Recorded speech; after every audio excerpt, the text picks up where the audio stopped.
Recording is on. Hello and welcome to the Monday, 30th of August, 2021 DXDAO Best of Call. On the call today, I don't think we have any new member introductions. Under the DXbiz discussions, we have the Armature Launch, we have the Swapper Launch that sort of goes on Armature. We have the proposal, the Treasury Diversification proposal, V3 with RAI and LUSD.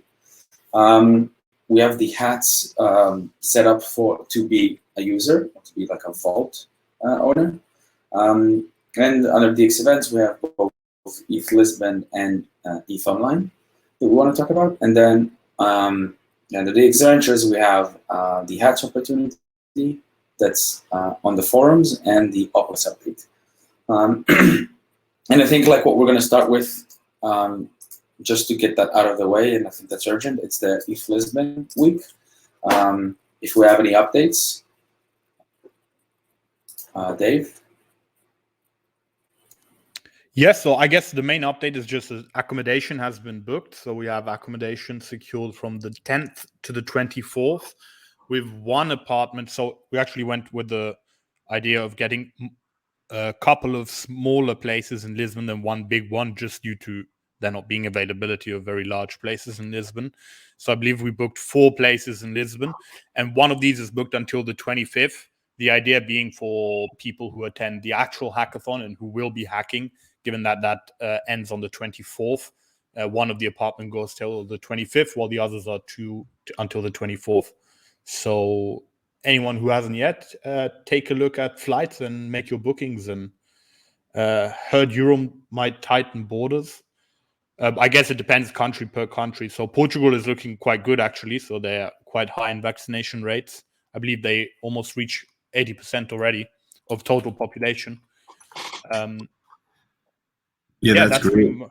That's great because you mentioned Portugal's like in the better of the countries. I'm slightly worried that if they do it as the EU and Portugal has to do what other countries are, they making decisions country by country, or is it like getting all together? The EU is not allowed to decide on this anyway. I mean, just check. Sweden has no restrictions. We have like literally everything is normal, and there's I haven't heard about anything like EU forcing you. Cool. Yeah, I think Portugal is actually the one leading like some sort of unification effort for like the vaccination cards and stuff. So if they're going to be more open because of their vaccination rates, I'm assuming that there's going to be some sort of standard that maybe the other countries will apply. But I don't know if anyone can agree on anything these days. We already used with the app that we use in Paris, at least the people that were there. It should work in whole EU actually. The same app. I'm not sure if it actually works in Portugal yet. Yeah, we have the app as well. It's a work in progress, I would say. It's not as good as the French or German one, but as long as you have a vaccination certificate, you can get into anywhere. And here in Portugal, it actually works that if you need to do a test, otherwise you actually just do a test in front of the people. Like the pharmacy thing with the app, it doesn't work like it does in Paris, no. But 85% of the population already received the first dose, 73% fully vaccinated. So by October, those numbers should be way higher. So I think it should be good. And I'm going to get my 3rd shot. It's already expired. So. Oh, damn. Yeah, it looks like this is the future of just getting a vaccination shot every 6 months.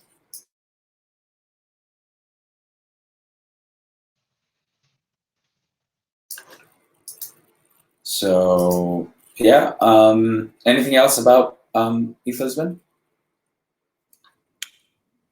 I guess nothing more concrete to share now. So LizCon tickets were already open for sale. So people who didn't get their tickets, make sure to either wait for the next wave or text Adam, because Adam bought 4 by mistake, but he might be willing to give some of them off away if he doesn't get them refunded. I don't know. I got a refund for everything. Oh, okay. So make sure to wait for the next ticket wave, and for everyone else, make sure to send your sponsorship applications to all the events. I Sorry, mean, you can set up- your speaker engagement applications. I mean. Oh yeah, okay. And also a reminder to set up a reminder on like what was the event Tribet or something? Yeah, set up something to know about all the events because people will just start hoarding tickets, I guess, this time. Yeah, as soon as someone gets like an invite for an event, just share it in the extra chat and sign up.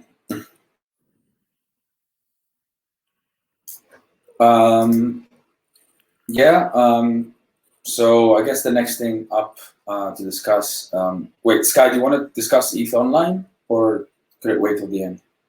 Yeah, just that we're still planning to try to do it, but they don't have the details yet. So just keep it in mind. But when they do, we're going to have to move probably quickly because it starts in 18 days. So they're just seem to be do everything quite last minute. But at some point, we will likely know the numbers, and then we can analyze a potential proposal. I don't actually know how expensive these things are, so waiting for some details so that we can decide to participate or not.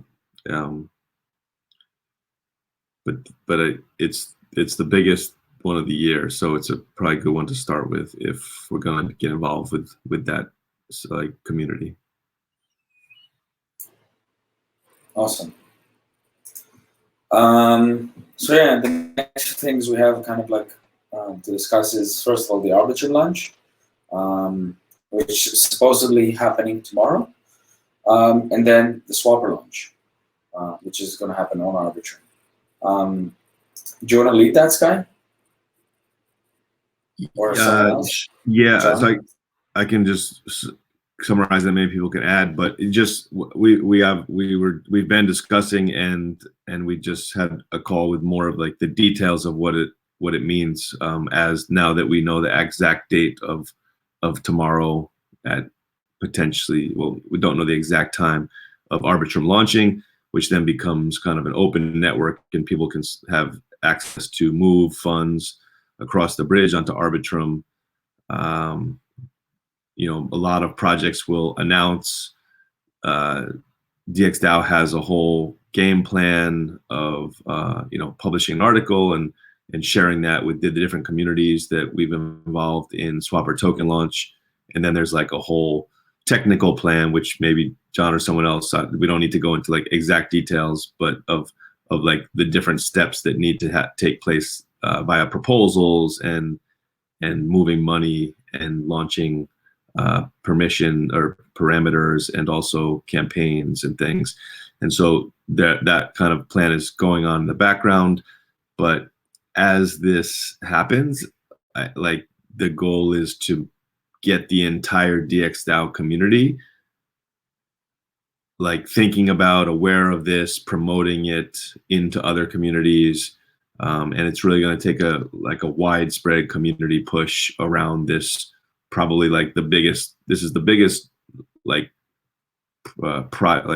news launch, or I guess product and token and like awareness launch that DXDAO has done in quite a long time, or maybe ever. So doing our best to get everyone in the DXD and rep community, and actually the entire DXDAO community, to like push it and spread it as best as possible is like the goal, I think. So.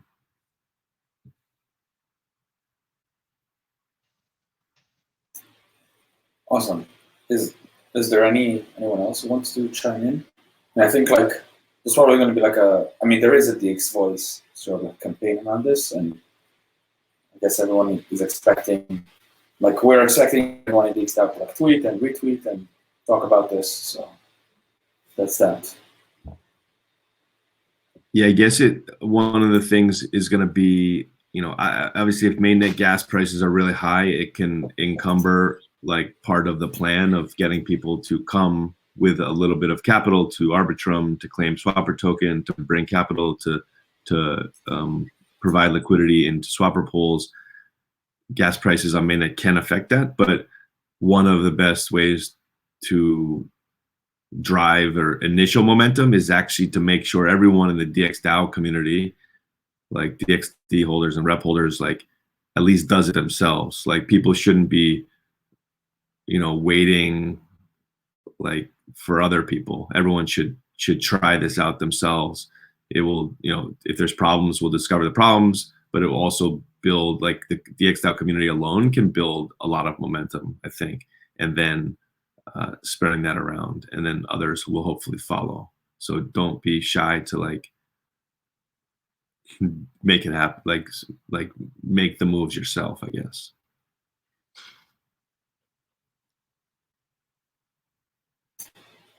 Great. Yeah, I think we'll probably go into more details on some other calls, like the governance call or the Arbitrum call, and how to operate DXVote and see, which proposals need to be done. But there's a bunch of proposals that will need to happen around setting up the farming campaigns and stuff like that. So yeah, a bunch of stuff happening. I would say just be ready. Yeah, ready on the communication front and ready to get involved.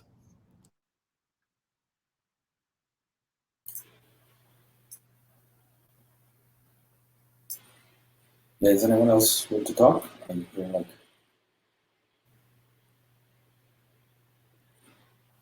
No? Zet's unmuted. It's making me feel like he's about to talk. But Yeah. No, I'm just. I was ready in case there were any questions. But I created, or we have as we're calling it now, a war room on Keybase to just synchronize the actions and the proposals and all the things regarding Arbitrum and also Swapper token and Swapper on Arbitrum launch. So there's a lot of things we're like up in the air, or so just have this chat. So if anyone wants to be invited there, PM me. But I think most people it's there already, but I'm not sure. So PM me if you want to be there and sync with us.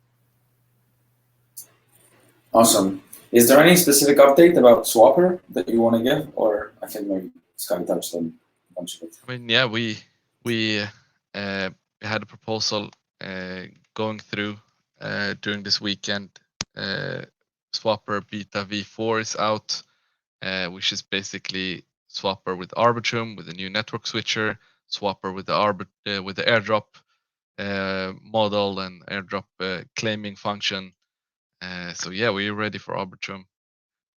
Just some other syncing that we need to do.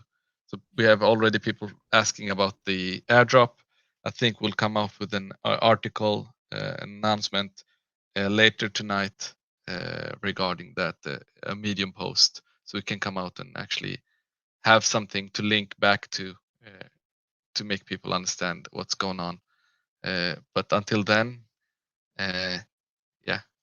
So people can see their airdrop amount on Arbitrum now, but they can't actually take action on it because Arbitrum's not fully open.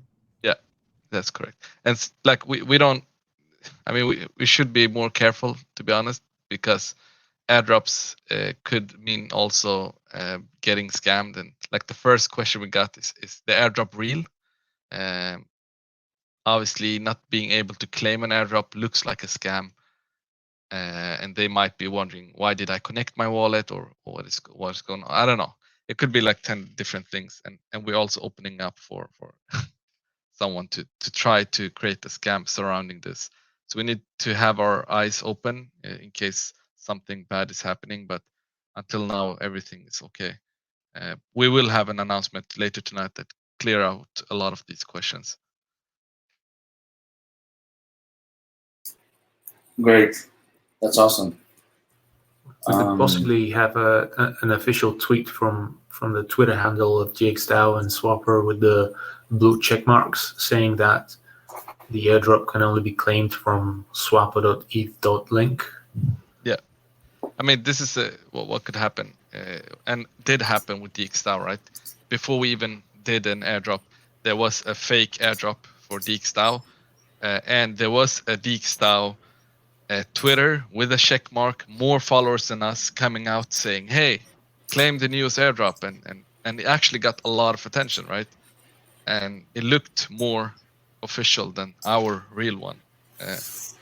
So I would say we need to be clear on a lot of our channels at the same time. If someone comes to our Discord, they need to see the announcement. If someone goes to Twitter or Medium or anywhere, they need to see it. So we'll try to push everywhere. Yeah. And we need to be like, we don't want people to try to, like, the actions should be clear. There's gonna be we should be super clear, so it's no like miscommunication. And the problem right now is people might see it, but they can't claim it.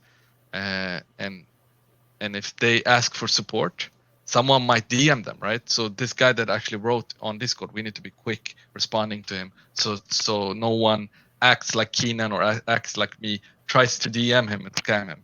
So we need to be like super quick or super clear.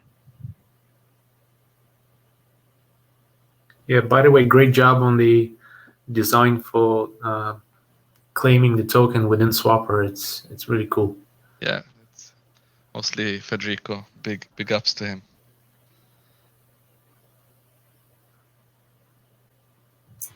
Yeah, I think in general, like the UX of Swapper is, in my opinion, like the best.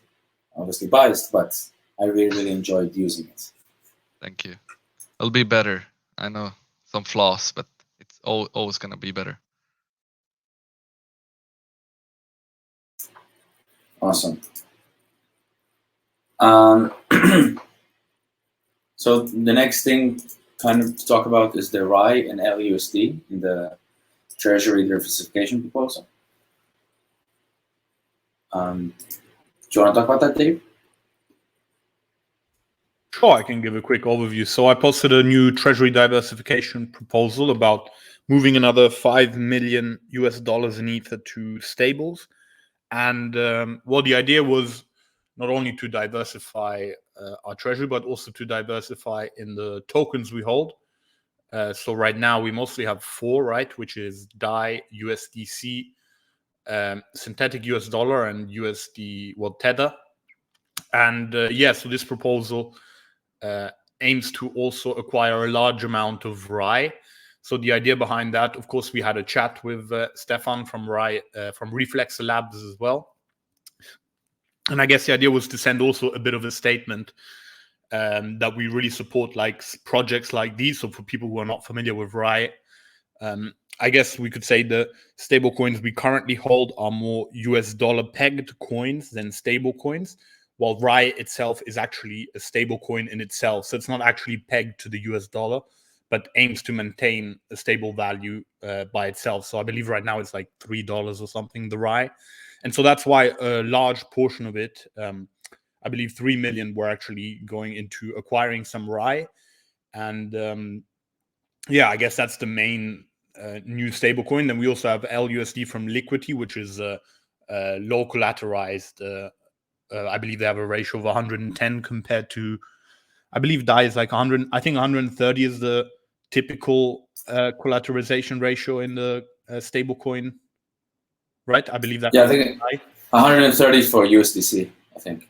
Yeah, I think they all took it from like the original single collateral DAI back in the days, and everyone just uses that. So LUSD just uses a different collateralization ratio. And I believe, John, it turns into ETH automatically, right? If it's or maybe DAI was 150 back in the days, yeah. But yeah, those are the 2 new ones, and there's a small amount of DAI and USDC top up. There wasn't much discussion on the actual thread, so I don't know if anyone's strongly opposed to this or what people think in general. So LUSD wouldn't turn into ETH unless you were actually staking it in there. I forget what they call it, but it's like liquidations contract. So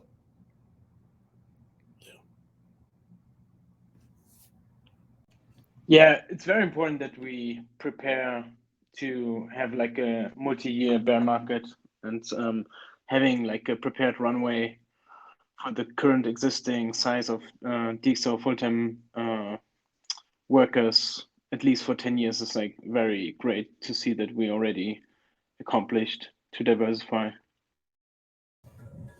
I think 10 years is a little aggressive, kind of getting into hoarding capital mode, but I definitely agree with kind of diversification in general. And I think Rye is a great asset for that. Just the one thing on Rye that is like, I don't know if we should include in this proposal, but I think Rye would be a really great one to also be a swapper pool. So I don't know if we'd want to have some of the allocation on this be like automatically geared towards the swapper pool, because like, I mean, I'm pretty sure if the $3 million would make DXDAO the largest holder of Rye out there. I think it's only like a $60 million market cap coin. So I think we should be thinking about maybe even including that in this. And that's also true, I think, of the stable coins themselves. Obviously, we've talked about putting them in lending protocols, but I think them just being deposited into Swapper themselves would also provide some fees and also lead to attract some trading activity. So not sure if we want to include those types of things in the diversification proposal, but things we could also think about doing. Yeah, would you consider to split into like multiple networks or mainly mainnet? Well, I think Rye, there's an opportunity to be the biggest pool. I think most of the liquidity is actually or the volumes on Uniswap V3 and they have a V2. But since that one's pretty small, and I think like DApp, maybe, I don't know, there's some integration, kind of probably marketing partnership opportunity that we could do with Rye around Swapper. So I think that would make sense probably on mainnet. But the other ones in general, I think we could just have our stable coins on all of the different networks. I mean, the DAI on XDAI, the DAI USDC pool, like gets 4 or 5% there just from people, and then it allows people to trade USDC or DAI. So I would say maybe the stablecoin pools or pairs have those on multiple networks, but I think the Rye one we could definitely do on mainnet.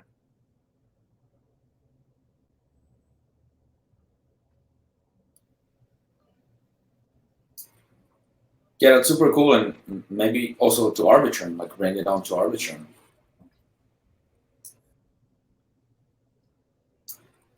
I personally feel like the DeFi ecosystem is completely built on USDC right now, like all of it, even DAI, and it's kind of ridiculous. I don't know if we could tilt that into the direction of Rye, which is actually decentralized. That would be very, very cool. Yeah, I think we already committed 2.5 million to Arbitrum, right? I think that's a decent amount of risk we are already putting into it.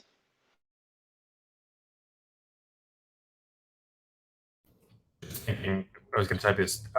We are thinking about what the allocation of that 2 million will be when we want a 2.25 million when that proposal transfer will go through. And I think it would, I guess we could even make Rye part of that and even provide liquidity on Swapper on Arbitrum within the next week or two.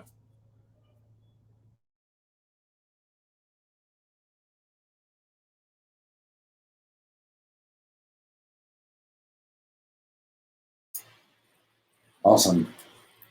Any other thoughts about this?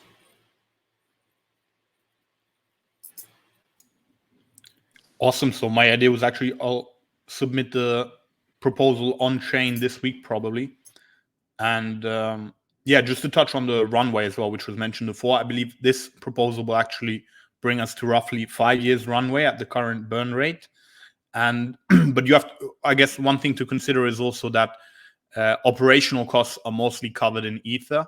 So whenever we do fund the XDAI base, it doesn't actually come out of our stablecoin reserves.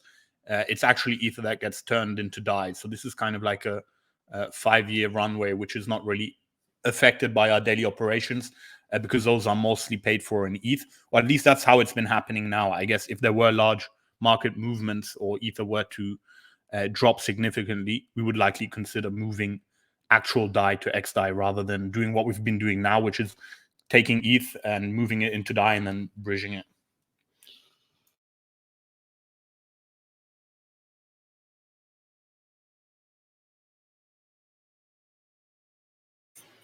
All right. Yeah, so great stuff. So we move on to the next topic. I think this is under the DXbiz discussions, and it's about becoming a user of hats. I don't know, Sky, do you want to lead this, and then I can answer any questions because I'm fairly familiar with the project. Yeah. So two different parts. So there's discussion around, which we've been talking about for a while, where Nylon wears multiple hats, but using DXDAO being a user of hats, and that seems like a no-brainer. Like DXDAO's never had a bug bounty program. Every project with decent amount of funds and products should have some bug bounty program.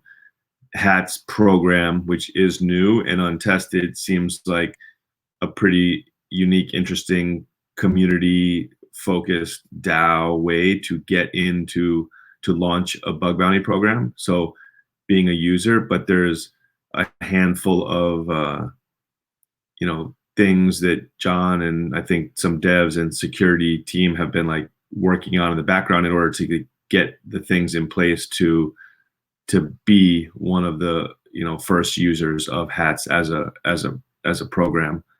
Like there, I don't know if we want to get into like the exact details, but there has to do with like the way this system works. You're going to have a committee of people, ideally devs, that's like a focused committee that's like making the decisions and is the place where bugs could be like reported into or have access to where the bugs are reported into.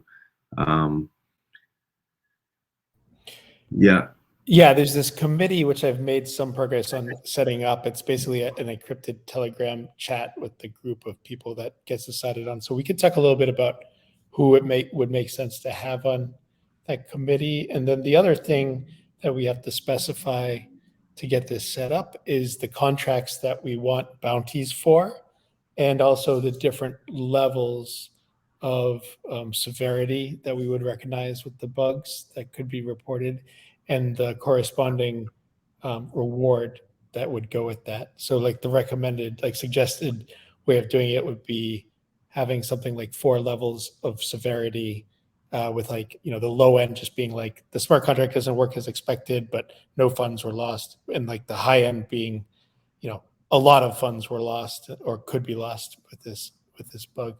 And then the idea with that too is you have to have a bounty pool. So DXDAO would have to commit a certain amount of DXD to this pool, which would then be available as the rewards for the potential white hat hackers who would report bugs.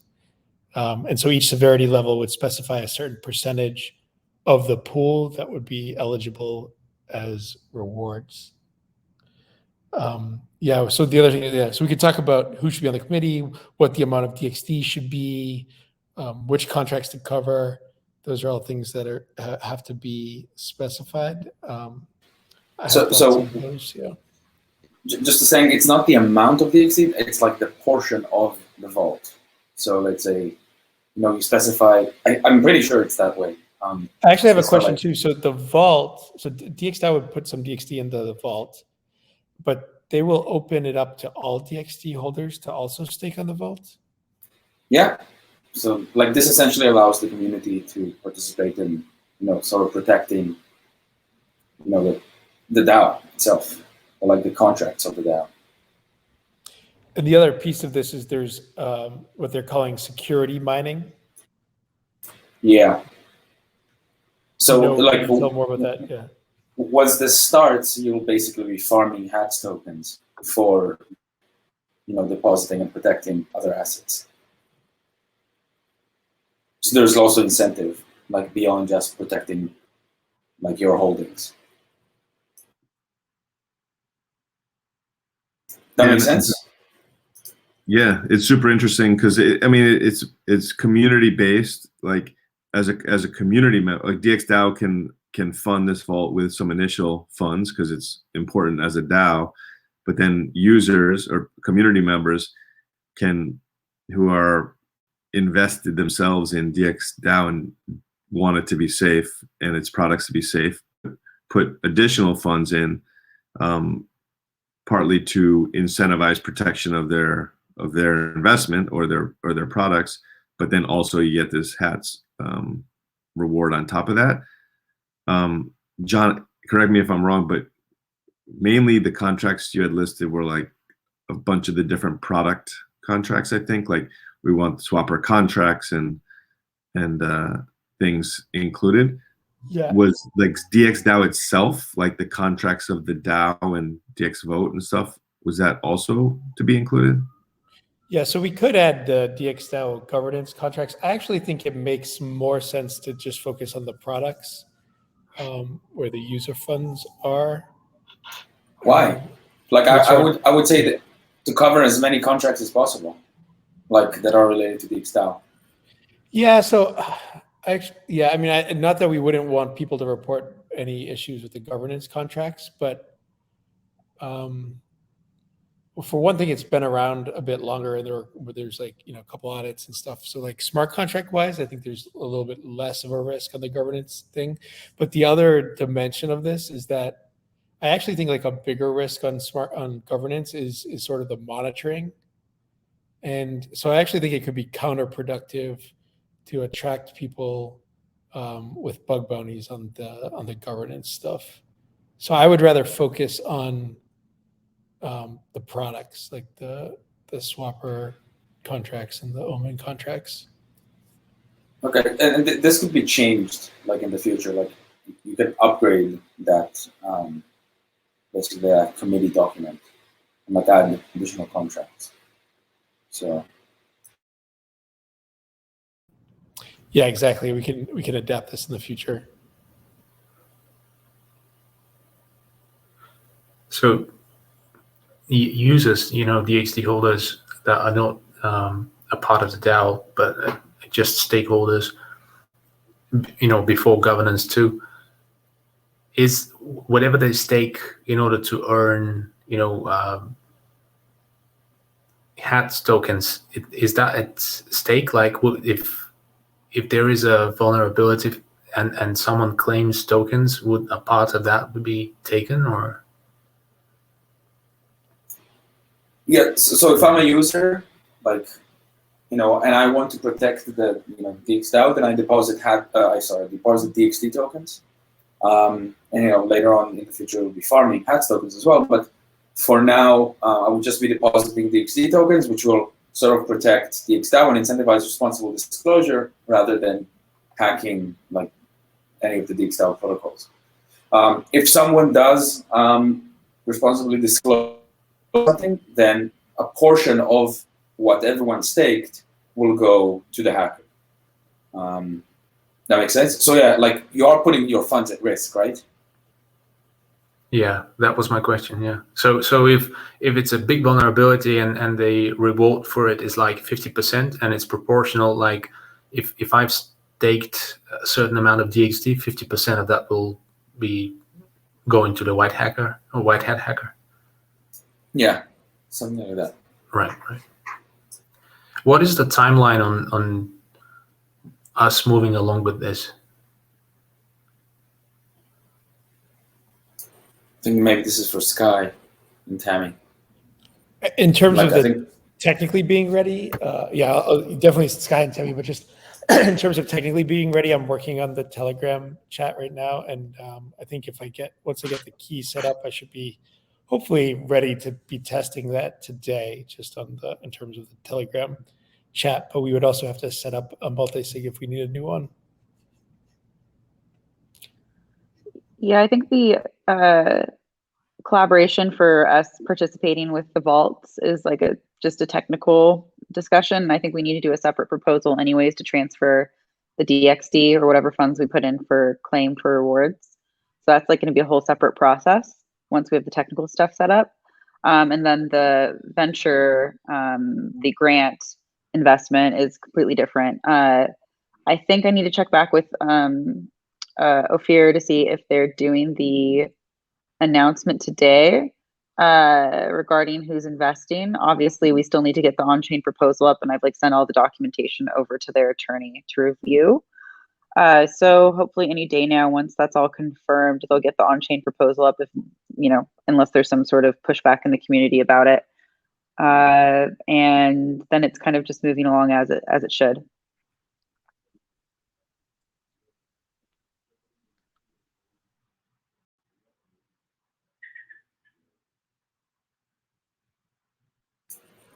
Yeah. So I don't know. Any other questions? Maybe I can answer. Or But you mentioned that the security covers mainnet short term.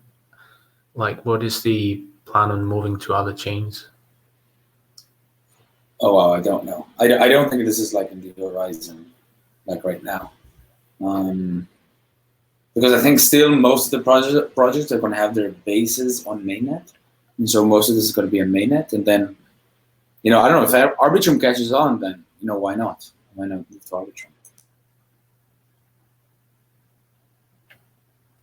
I believe Ophir said there were some thoughts that it could be upgraded in V2 of HATS to support multiple chains. I don't know what the timeline would be, but yeah.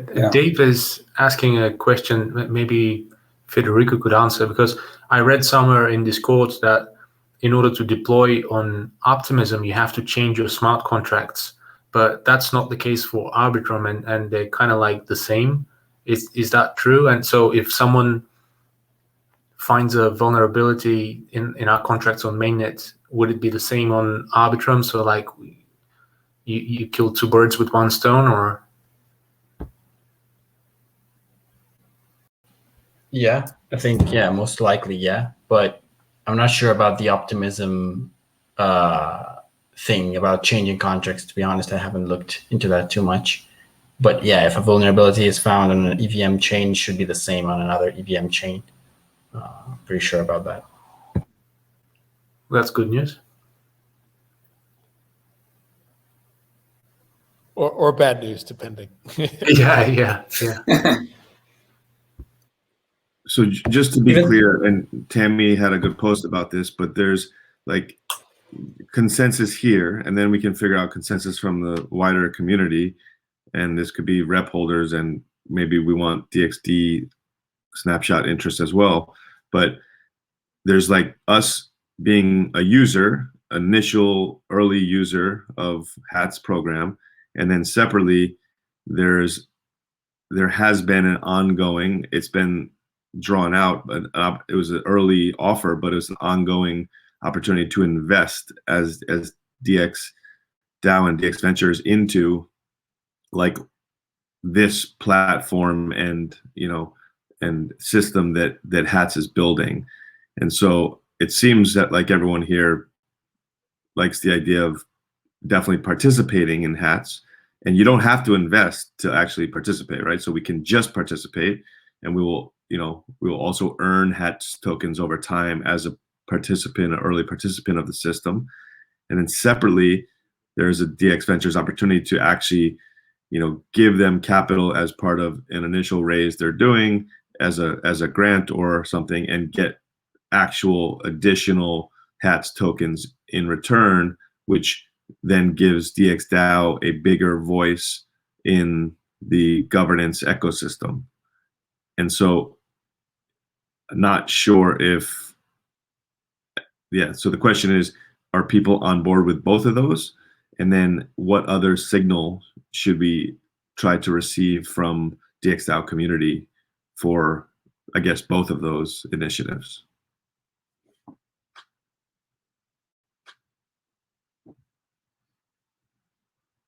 Or is everyone cool with whatever? Because we can just go with that as well.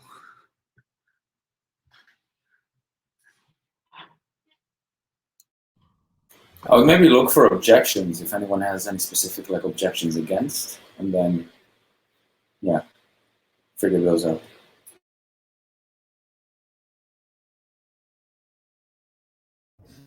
I would just say I think this fits a lot of the conditions that we're looking for both investors and users. As you said, Sky, we can kind of both invest in and be an early user of this. This is something we need, and it's a team we're familiar with. So I think this is one of the ones that kind of checks all the boxes for the types of investment that DXDAO should be making. Yeah, I was just going to say, if we're excited about using it, then I think it generally would make sense to also participate in funding if possible, granted that they are reasonable terms. Yeah, do you, since this is putting DXD into, like, it's a big use of DXD token to go into like a vault, and then also obviously like DX Ventures side of things too, we've talked about asking DXD holders, should we have 2 snapshot signal proposals from DXD holders around these 2 initiatives as well? Is that worth doing or not? Yep. I mean, there's not really, whether we haven't gotten a ton of participation from DXD holders on some of these votes, but it sometimes brings out, you know, specific DXD holders that have strong opinions about these types of actions. And the DXD sitting in the vault is not like, it's not a cost, right? It's an asset sitting another place, which is protecting DXDAO, and I guess could always be taken out of the vault too. So it's not, this is not an actual cost.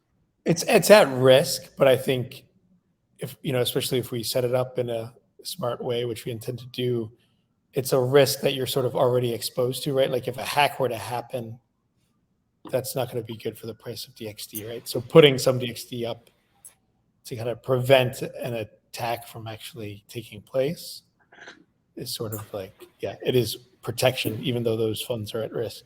Yeah, I guess there's also the, like, if something goes wrong with their vault or their system, you theoretically could lose the DXD as well. So there's like smart contract risk, right? Yeah, definitely. Does it have to be the native token? Like, could not a project stake any other token? I think it only has, it has to be a single token, like it can't be a blend or mix, but I don't think it has to be the native token. Yeah, it can be any token. I do think they might have limitations. So like USDC can only be used in like 1 vault, but in theory, like you could create like a DXDAO vault with, I don't know, DAI or RAI or whatever. I mean, it would be interesting to look at the emission of those HATS tokens, because in a way, this will be Treasury diversification for us and would be earning yield. Well, the other reason to have it in the native token too is it then presents an opportunity for DXD holders to use their DXD to earn HATS themselves, which I think is a good from the perspective of, you know, the perennial question of what do I do with my DXD? Yeah, that's really good. Yeah. Yeah, it essentially adds a utility to your token. It's, I don't know. When I first like talked to Warren about this, it took me a while to realize, but I was like, oh, this is a no-brainer, because, you know, if you put money, like I think like John said, if a hack would have happened to DXDAO or to one of the DXDAO products, the price of the token will probably drop significantly. And so like you're staking tokens, they're sort of incentivized to disclose rather than hack. And, you know, if a hack happens, yes, you lose those tokens, but, you know, the alternative would have been much worse.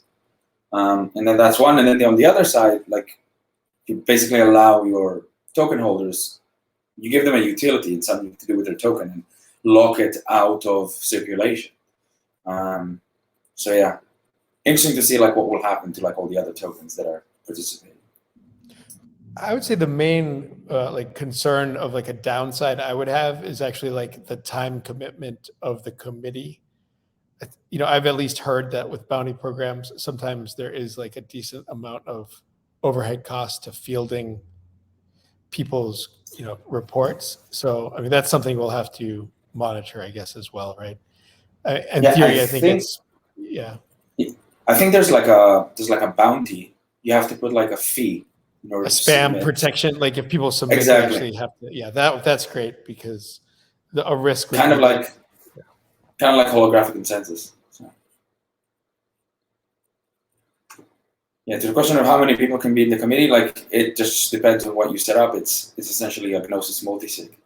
So how many people do you want? It could be 3, it can be 20. And then, yeah, maybe on the topic of the multisig, maybe, sorry. I think it's important to to have people from the dev team, people who can triage these sort of like incoming disclosures. So yeah, like I don't know, the technical team of DXDAO, maybe Phil, the auditor. Yeah. Right. I had initially been thinking we could use the established dev multisig because it's established and it's already there and has some track record.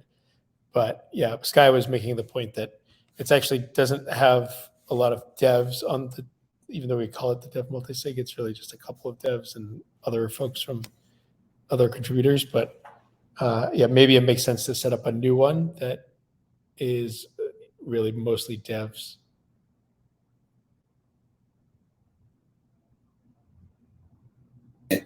Yeah.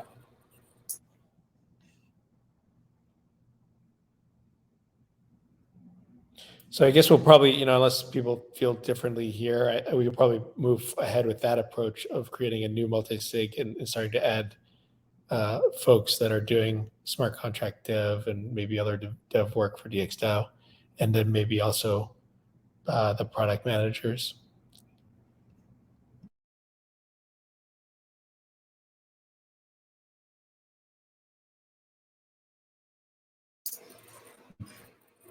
Yeah. Anything else on this topic? Any other questions, maybe? Is there any time sensitivity to getting some of this stuff done, Nylon, like in terms of the launch and how it affects DXDAO being part of the launch, or when? Yeah, I don't know. I mean, I think the launch is happening today, so that's like already passed. So I don't know. I mean, as early as possible would be great because I don't know, to get into maybe the action.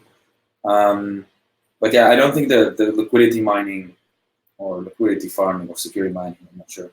I don't think that's happening for like another couple of weeks. So yeah. Yeah, from a PR perspective, based off of their posts that they're planning on putting up, we're in the video as like a user, which I think looks really good. But there was no specific announcement about who their investors or grantors are or anything like that. So I think we're covered for now.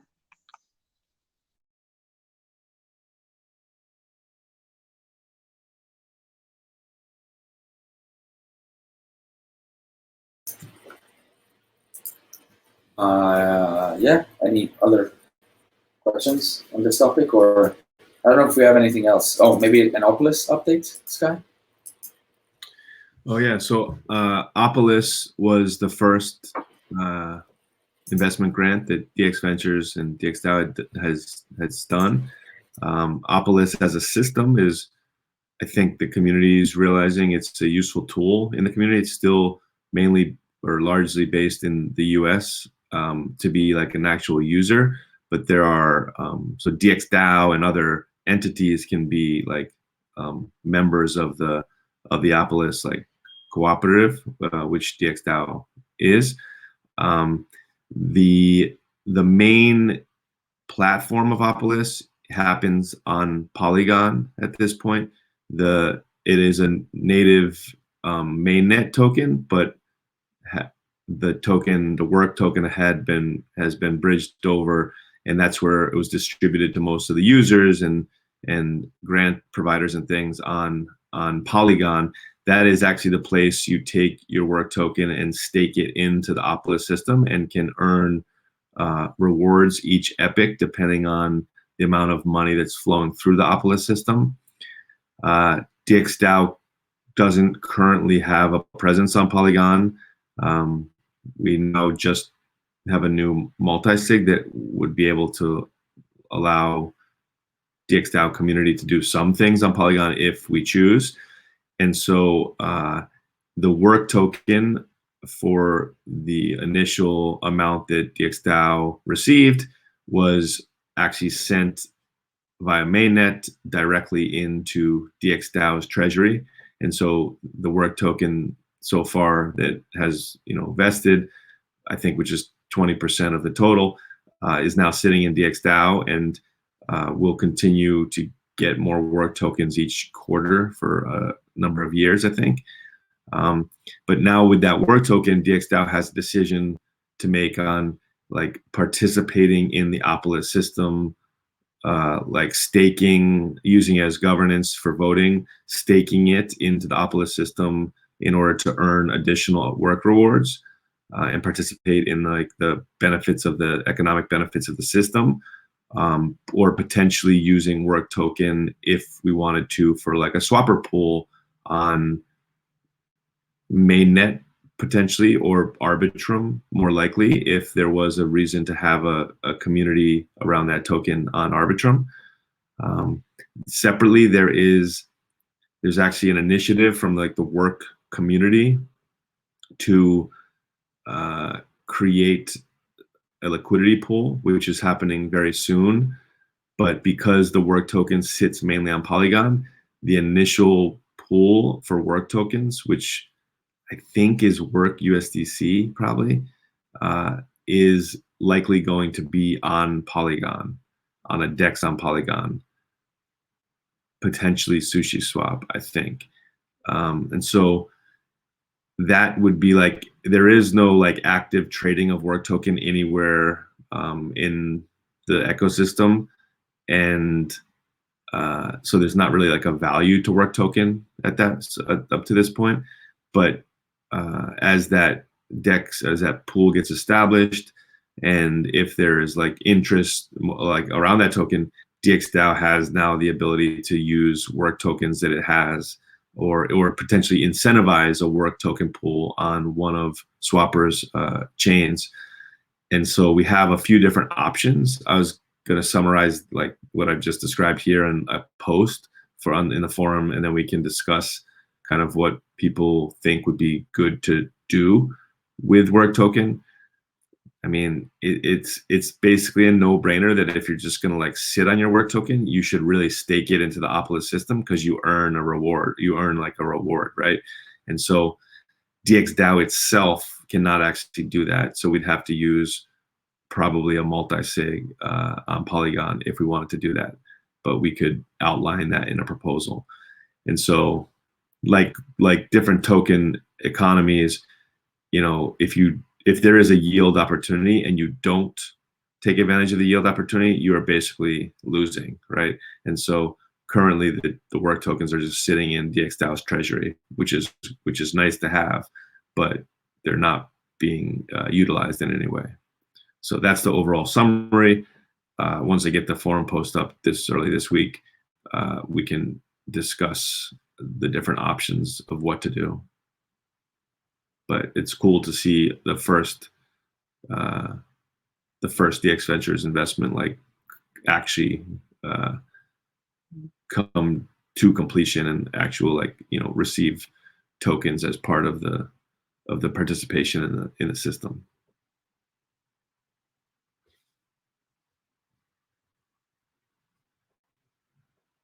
That's all.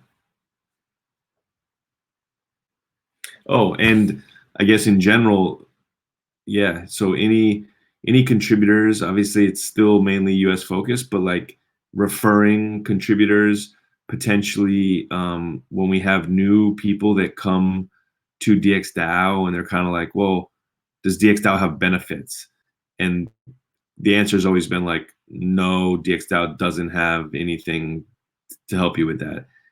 DXDAO has done this alignment for like this specific reason. So if this person is in the US and they say, does DXDAO have benefits? It's like DXDAO itself does not have benefits, but we have a system in place that's quite easy that we can steer you in the direction to basically easily get things set up, and you can effectively work for DXDAO in, you know, be a contractor for DXDAO in the US and have a normal benefits ecosystem through Opolis, like around your contributions to the DAO. So that's really interesting, and that's probably the way of the future in this like Web3 contractor world of people contributing to DAOs. And so that's really cool to be at the forefront of that.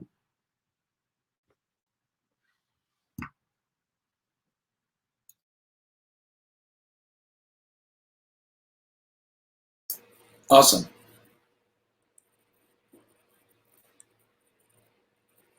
Yeah, do we have any questions, or just the last thing we wanted to talk about?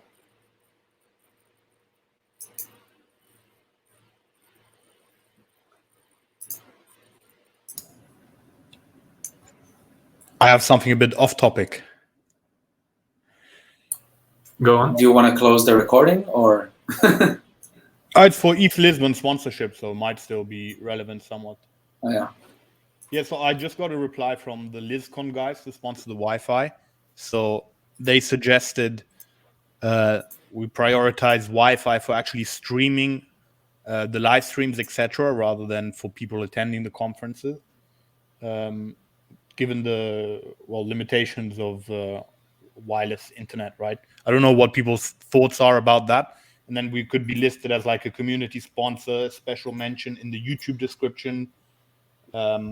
Of course, that would on the one hand be safer, as we likely wouldn't run into any networking issues. On the other hand, it's also probably less exposure, I guess. I don't know, because not everyone will be connecting to it, right? So, and the costs are estimated to be around 4,000 to 5,000 euro, which is, I believe, their cheapest sponsorship is like the community sponsorship, which starts at 10K, and then they have 3 like regular tiers. For like 20K is the lowest one of the regular tiers. So we'd still be quite below the entry-level sponsorship going for this option. But of course, this would kind of, I guess, give less exposure, right?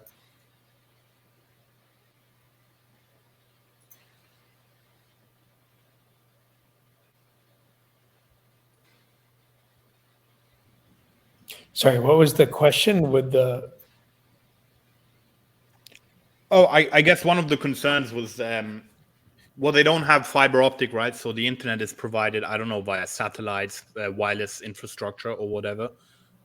So one of the concerns was if all the attendees tried to connect with their phone and laptop and the internet would be quite shitty, it would kind of backfire on us if like we're branding the Wi-Fi sponsorship or something, right? So the suggestion from them was to focus on the internet that will be provided to live stream all the talks, etc. And yeah, just if what people... Yeah, but that's kind of... I don't know, that's kind of... I don't know if lame, but you know, you want people to have a landing page that sees DXL once they connect to Wi-Fi. No? But do we have a choice? Is there a better solution? I mean, if we can't guarantee that the experience is great, then the marketing strategy here is also not great, right? Like we could shoot ourselves in our foot if like people have issues. Like even in Japan, I remember it was like such a horrible connection. Like basically no one was able to connect, and people got pissed. Now, I'm not sure if people should get pissed on DXL. Yeah, I remember the conferences that had bad Wi-Fi, but I don't remember the conferences that had good Wi-Fi.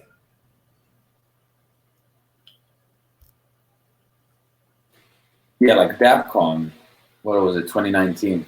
Yeah, you had to reconnect to like every classroom or something. Like I couldn't get it. Yeah, and there was no reception inside. Even if you had like mobile internet, there was like no reception inside the building because it's like from the, I don't know, the 30s, something. No, Chris, there's no forgiveness in bad Wi-Fi. You just despise everything. You guys remember the sponsors?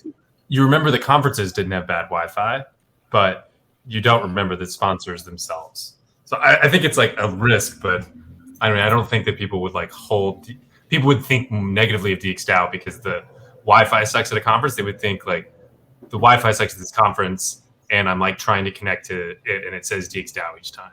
So, but I also like the streaming option too, because I think that reaches a broader audience.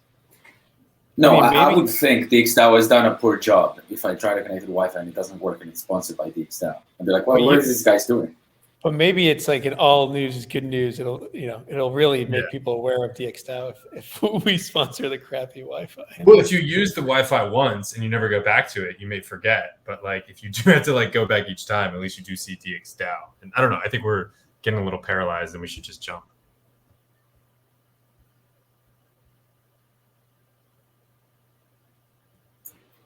Yeah, maybe we can see about like other opportunities, but yeah.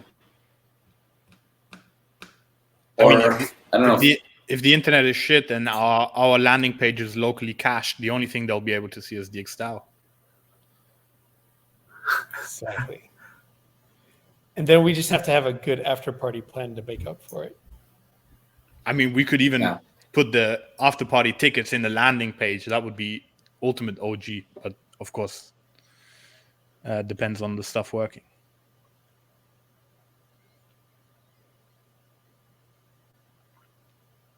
Okay, but I'll have a chat with them and then I'll update if I have any news. I also asked about going to test the infrastructure, although I don't know. I mean, I can do a speed test, but I can't simulate 5,000 devices connecting at the same time. So not sure how much that's going to help, but I'll see how that goes and then I'll update everyone. Awesome. Thanks, Steve. All right, I think that kind of concludes it. Anything else?